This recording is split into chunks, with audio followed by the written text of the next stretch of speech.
अस्सलाम वालेकुम, my name is Rimsha and I am a nutritionist. वो जो अभी हम डिस्कस किया, ये पार्ट 2 है। इस पार्ट 2 में हमने बवासीर को ही डिस्कस करना है। वो जो वीडियो मेरी पार्ट 1 है, वो वीडियो बहुत लंबी हो रही थी, इस वजह से मैंने उसको कट शॉर्ट किया, क्योंकि ज़्यादा लंबी वीडियो हो तो वो जो ऑडियंस है वो बोर हो जाती है। इस वजह से मैंने कहा चले इसका पार्ट 2 बनाते हैं। एक्चुअली ये बहुत इंपॉर्टेंट टॉपिक है और इस इम्पॉर्टेंट टॉपिक को डिस्कस करना बहुत ज़्यादा ज़रूरी है, क्योंकि ये जो बवासीर का प्रॉब्लम है ये बहुत से लोगों में होना शुरू हो गया है और ये सेहत के लिए बहुत खराब होती है।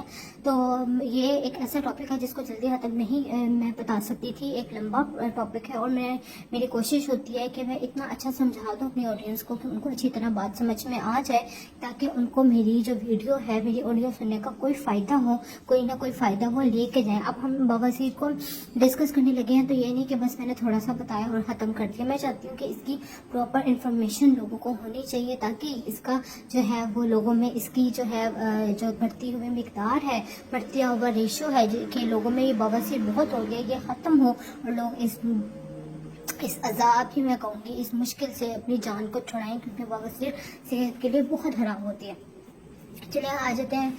हमने वहाँ पे बात की थी कि फ्रूट्स और वेजिटेबल्स का मैं आपको बताती चलूँ।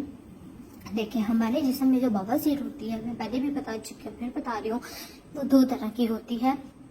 एक कब्जी होती है, जिससे कि कब्ज, जैसे कि हमारे जिस्म में अगर कब्ज हो गई है तो उससे हमें बवासीर हो जाती है। और एक और किस्म है बवासीर की, जो एक और वजह है बवासीर की, जिसमें कि हम मुरगन खाने ज़्यादा खा रहे होते हैं और हमारी जो डाइट में फ्रूट्स, वेजिटेबल्स या फिर कैफीन वाली चीज़ें या पानी का इस्तेमाल नहीं होता ज़्यादा, या फिज़िकल एक्टिव हम नहीं होते, जिसकी वजह से हमें बवासीर हो जाती है।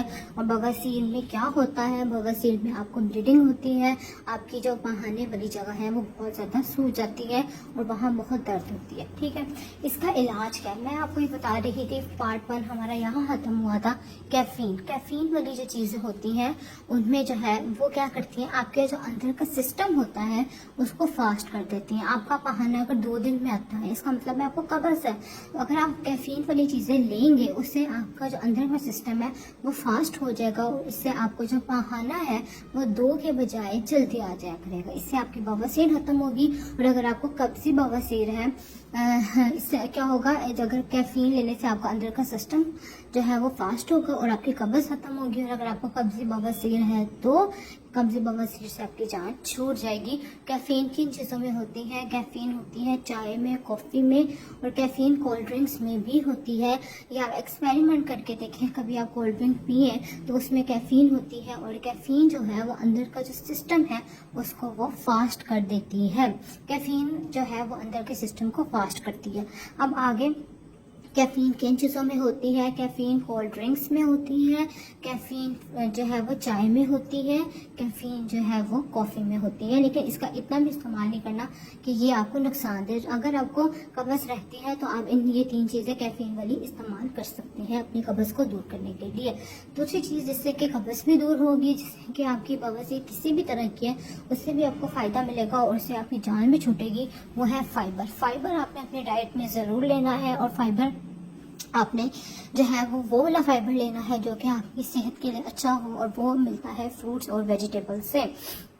एक फाइबर की किस्म वो है जो कि होता तो वो भी फाइबर ही है, लेकिन वो हमारी सेहत के लिए खराब हो जाता है और स्पेशली उसे बवासीर हो जाती है, क्योंकि कब्ज़ी बवासीर हो जाती है, क्योंकि कब्ज़ होगी। कब्ज़ होने की वजह से फिर डेफिनेटली वो कब्ज़ी बवासीर हो जाएगी। और वो टाइप है जिस तरह की सौंफ, और सौंफ से मिलते जुलते फाइबर, इससे हमारे जिस्म में कब्ज़ हो जाती है और फिर उससे कब्ज़ी बवासीर होती है। तो वो वाला फाइबर आपने नहीं लेना। और अगर आपको बवासीर है तो आपने मिर्च मसालों वाली चीज़ें नहीं खानी, ज़्यादा मिर्च मसाले वाली चीज़ें और मुरगन खाने की चीज़ें खाने की वजह से आपके अंदर बवासीर का मसला होता है। अगर आपको बवासीर हुई है तो कुछ देर के लिए हम ज़्यादा मिर्च मसालों वाली चीज़ों को कम कर दें और ये मुरगन खाने जो है वो कम कर दें, और फ्रूट्स और वेजिटेबल्स को अपनी डाइट में लेके आएँ।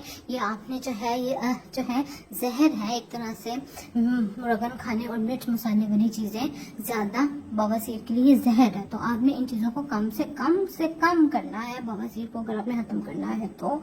और फ्रूट और वेजिटेबल्स को अपने डाइट में लेके आना है, और पानी को आपने ज़्यादा से ज़्यादा पीना है, क्योंकि पानी, अगर आपको कब्ज़ी बवासीर बवासीर है तो आपने ज़्यादा से ज़्यादा पानी पीना है, और अगर आपको दूसरी बवासीर भी है तो आपने पानी का इस्तेमाल फिर भी अच्छा करना है, क्योंकि पानी हर लिहाज से हमारी सेहत के लिए और हमारे मैदे के लिए और हमारे डाइजेशन का जो सारा सिस्टम है इसके लिए पानी बहुत जो है वो अहमियत का हामिल है। और इसके अलावा पानी हमारी सेहत के लिए वैसे भी बहुत अच्छा होता है। तो पानी जो है वो हमारे जिस्म के अंदर से गंद को भी ख़त्म करता है, और पानी जो है ये कब्ज़े बवासीर या दूसरी तरह की बवासीर इसमें भी बहुत ज़्यादा अहम किरदार अदा करता है। तो पानी जो है वो 8 से 10 गिलास आपके दिन में ज़रूर होने चाहिए। इसके बहुत से और भी फ़ायदे होते हैं पानी के हमारे जिस्म में। आगे ये जो है हम खाते हैं गोश्त को आपने अपनी डाइट में कम से कम कर देना है अगर आपको बवासीर ख़त्म करनी है। तो अगर आपकी डाइट में पहले से ज़्यादा गोश्त है और आपको गोश्त और मुर्गन खाने की वजह से बवासीर हुई है तो डेफिनेटली आपने तो फिर इसको गोश्त को कम करना है, क्योंकि फिर डेफिनेटली ज़्यादा गोश्त खाएंगे तो बवासीर बढ़ेगी। तो आपने जो है अगर आप मुर्गन खाने की वजह से और अगर आपको गोश्त ज़्यादा लेने की वजह से बवासीर हुई है या फास्ट फूड खाने की वजह से बवासीर हुई है तो आपने इन खानों को कम से कम करना है, तो बवासीर ठीक हो जाएगी। फिर आपने इन खानों की तरफ आ जाना। लेकिन मैं आपको बताती चलूँ, गोश्त को आपने अपनी डाइट में जो है वो ख़त्म नहीं करना। किसकी तरफ हमने वापस आना है? गोश्त की तरफ आना है। तो बवासीर ठीक हो जाएगी। तो वो भी इतना ज़्यादा नहीं खाना, इतना खाना है कि वो आपके जिस्म में जो आपको ज़रूरत है वो लगे भी और आपको बवासीर और यूरिक एसिड ऐसे मसले भी ना हो। और फास्ट फूड को वैसे आपने अपनी डाइट में कम करना ही करना है। इसके अलावा मैं आपको बताती चलूँ कि फिजिकल एक्टिविटी आपने ज़रूर अपनी लाइफस्टाइल में लेके आनी है, क्योंकि अगर आपको कब्जे बवासीर है या अगर आपको जो है वो दूसरी मुर्गन खाने की वजह से जो है वो बवासीर हो रही है, तो दोनों तरीकों में आपने फिजिकल एक्टिविटी को लेके आना है, क्योंकि इससे जो है आपको कब्ज़ नहीं होगी, और जब कब्ज़ नहीं होगी तो कब्जे बवासीर से तो आपकी जान छूट जाएगी। और अगर आपको दूसरी तरह की मुर्गन खाने की चीज़ें खाने की वजह से बवासीर हो रही है तो उससे भी आपको जो है फिजिकल अगर आप एक्टिव होंगे तो उसमें भी वो ये फिजिकल एक्टिविटी आपकी बवासीर को ख़त्म करने में आपका बहुत अहम किरदार अदा करेगी। आपने जो है मुर्गन खाने की चीज़ें खाने की वजह से अगर आपको बवासीर हो रही है तो आपने फ्रूट्स, वेजिटेबल्स और ये पानी और जो है वो अच्छा फाइबर, जो मैं आपको बता चुकी हूँ, फ्रूट्स और वेजिटेबल्स से फाइबर मिलता है वो, और फिजिकल एक्टिविटी को अपनी लाइफ में लेके आना है। और मिर्च मसाला मुर्गन खाने को कम से कम कर देना है। जब आपकी बवासीर ठीक हो जाए, जब आपकी जान छूट जाए इस बवासीर से, तो आप दोबारा गोश्त की तरफ आ जाएं। लेकिन गोश्त भी आपने इतना ज़्यादा नहीं खाना कि आपको यूरिक एसिड बढ़ जाए या आपको और मसले मसाइल हो जाए। इतना गोश्त खाना है, इतना फ्रूट और वेजिटेबल, इतना गोश्त आपने अपनी डाइट में लेके आना है कि वो आपके जिस्म के लिए जितना चाहिए होता है। इसके अलावा ज़्यादा से ज़्यादा आपने फाइबर वाली चीज़ें जो है वो अपनी डाइट में लेके आनी है। वो वाला फाइबर जो कि फ्रूट्स और वेजिटेबल से मिलता है, वो वाला फाइबर नहीं जैसा कि सौंफ या इस तरह के फाइबर से जो कि हमारे जिस्म में कॉन्स्टिपेशन यानी कि कब्ज़ का बाइस बने या वो हमारे जिस्म में नुकसान का बाइस